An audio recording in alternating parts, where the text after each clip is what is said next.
Hola queridos hermanos y hermanas, amigos y amigas, es una gran alegría estar de nuevo con ustedes en este espacio de meditación de la palabra de Dios.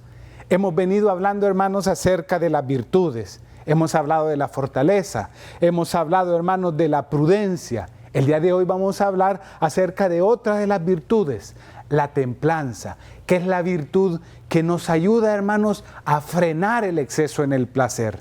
Como siempre lo hacemos, vamos a pedirle al Señor que Él nos ayude a poder escuchar su palabra, pero sobre todo a atesorarla y a ponerla en práctica en nuestras vidas. Todo lo hacemos en el nombre del Padre, del Hijo y del Espíritu Santo. Amén. Amadísimo Señor, hoy queremos agradecerte porque tú siempre sales a nuestro encuentro para conversar con cada uno de nosotros. Tú eres como un amigo, Señor, y los amigos se encuentran para conversar. Como amigos, Señor, tú nos hablas a cada uno de nosotros, a nuestro corazón. Permítenos, Señor, ayudados con la gracia de tu Espíritu Santo, a escucharte a ti, pero sobre todo, Señor, a que esa palabra pueda caer y ser atesorada por mi corazón y pueda ponerla en práctica en mi vida. Todo lo pedimos en tu nombre, a ti quien vive y reina por los siglos de los siglos. Amén. Les decíamos, hermanos, que el día de hoy vamos a continuar hablando acerca de las virtudes, siguiendo siempre el pensamiento de algunos santos, de forma particular de Santo Tomás de Aquino y de algunos filósofos clásicos. Ellos ven en la vida 4 dimensiones, como 4 aspectos que conforman el alma de la persona: la inteligencia, la voluntad, el deseo, el ánimo. Y cada uno de esos aspectos de la vida están relacionados con una virtud particular.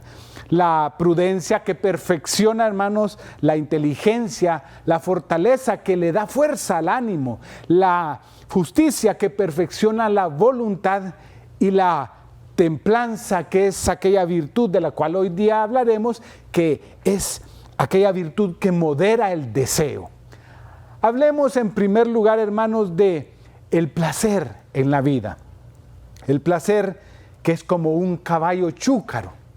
Fíjese que yo cuando estaba más joven y aún estaba en vida mi abuelo, a mí me gustaba irme allá por Comayagua, de donde era mi abuelo, y a mí me encantaba porque era la posibilidad de montarme en un par de caballos que él tenía, en un mulo que él tenía, y de forma particular él tenía un par de caballos. Uno de ellos era bien mansito, se dejaba poner la mano sobre la cabeza, uno lo tocaba, uno se montaba en él, uno jugaba con él, no había nada que él relinchara o que iba a ser una acción violenta.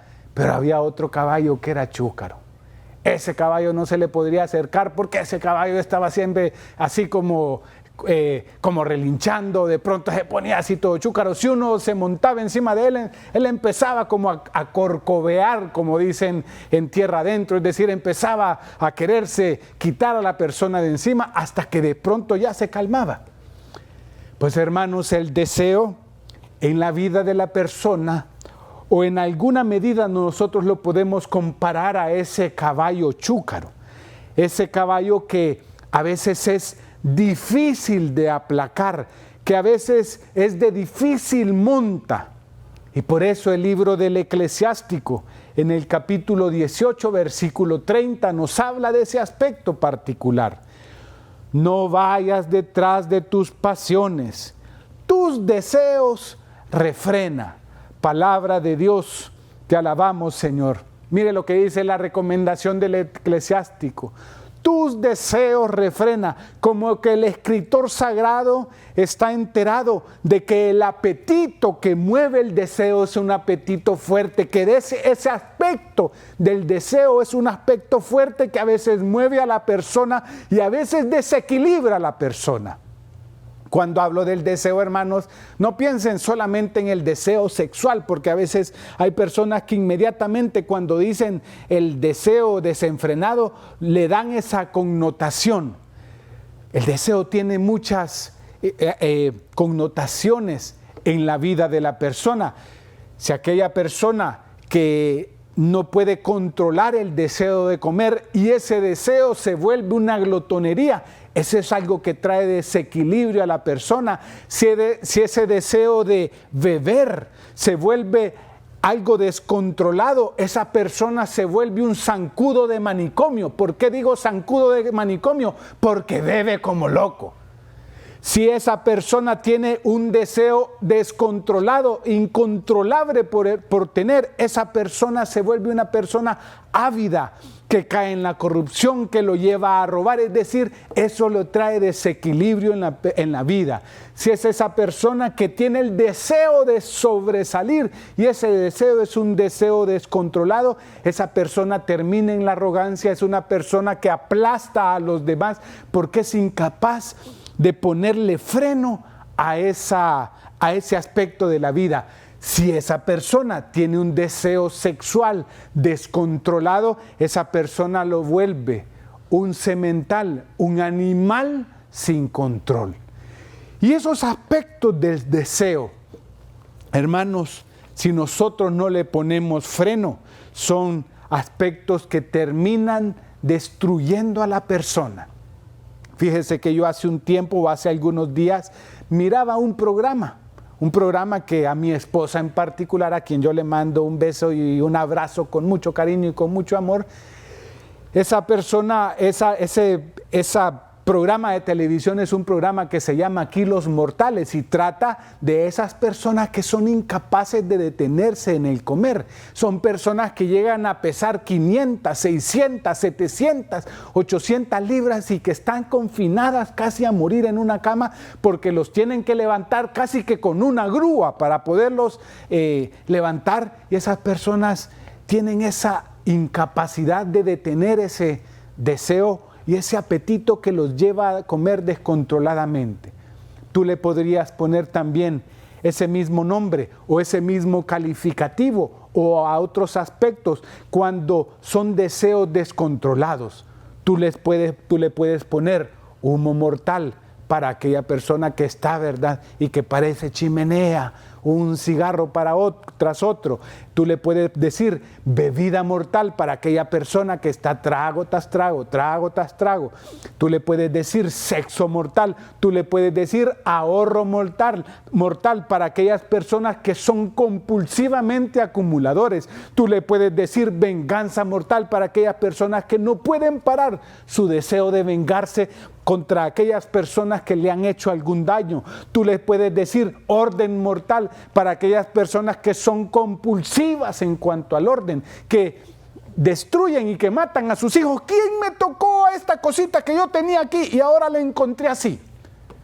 Son personas que son capaces de morir, que son capaces de matar. Tú le puedes poner ira, violencia mortal a todos esos aspectos del deseo cuando no son frenados por la templanza. Por eso, esa realidad del hombre que es el deseo necesita un freno. Y ese freno, hermanos, es el dominio que tú tienes por medio de la virtud de la templanza. Cuando esos aspectos del deseo son aspectos que terminan dominando nuestras vidas, son aspectos que llevan a la muerte. Por eso el catecismo nos dirá con respecto a esta virtud de la templanza algo precioso. Numeral 1809. La templanza es la virtud moral que modera la atracción de los placeres y procura el equilibrio en el uso de los bienes creados. Asegura el dominio de la voluntad sobre los instintos y mantiene los deseos en los límites de la honestidad. La persona moderada orienta hacia el bien sus apetitos sensibles, guarda una sana discreción y no se deja arrastrar para seguir la pasión de su corazón. Qué hermoso, mire hermano, a veces esto es lo que le tenemos que pedir al Señor para aquellas personas que son incapaces de vivir sobriamente, que se dejan arrastrar por el apetito, que no guardan un sano equilibrio en el dominio de sus deseos y que se dejan arrastrar por sus pasiones. Pedirle, Señor, dame por favor la virtud de la templanza. Domina, Señor, en mi vida este caballo chúcaro, Señor, este mulo, Señor, que es una potranca indomable. Ayúdame, Señor, por medio de esa gracia a tener templanza en mi vida. Es lo que San Pablo le recomienda a Tito, ser sensato en su actuar. La carta de San Pablo a Tito en el capítulo 12, capítulo 2, versículo 12, le dice San Pablo: renuncia a la impiedad y a las pasiones mundanas. Vivamos con sensatez, justicia y piedad en el siglo presente. Palabra de Dios, te alabamos, Señor. San Pablo recomendándole a Tito vivir con sensatez. ¿Por qué, hermanos? Mire, nosotros, el ser humano, ¿sabe cómo es definido el ser humano? El ser humano es definido, hermanos, como un animal racional. El animal tú lo tienes bien puesto, el animal yo lo tengo bien puesto, el racional no todos lo tienen bien puesto. El racional es algo que tú debes de conquistar, el ser racional, el ser sensatos, el ser moderados en nuestro actuar, es algo que tú tienes que conquistar en tu vida, deseando y viviendo la virtud de la templanza. Por eso le vamos a pedir al Señor que Él nos dé el uso correcto, el uso adecuado, el uso medido de la razón que domina nuestras pasiones. Amadísimo Señor, hoy queremos agradecerte por tu palabra. Queremos agradecerte porque tú nos invitas, Señor, por medio de tu palabra, Señor, a ser moderados, a aspirar, Señor, a vivir esta virtud de la templanza.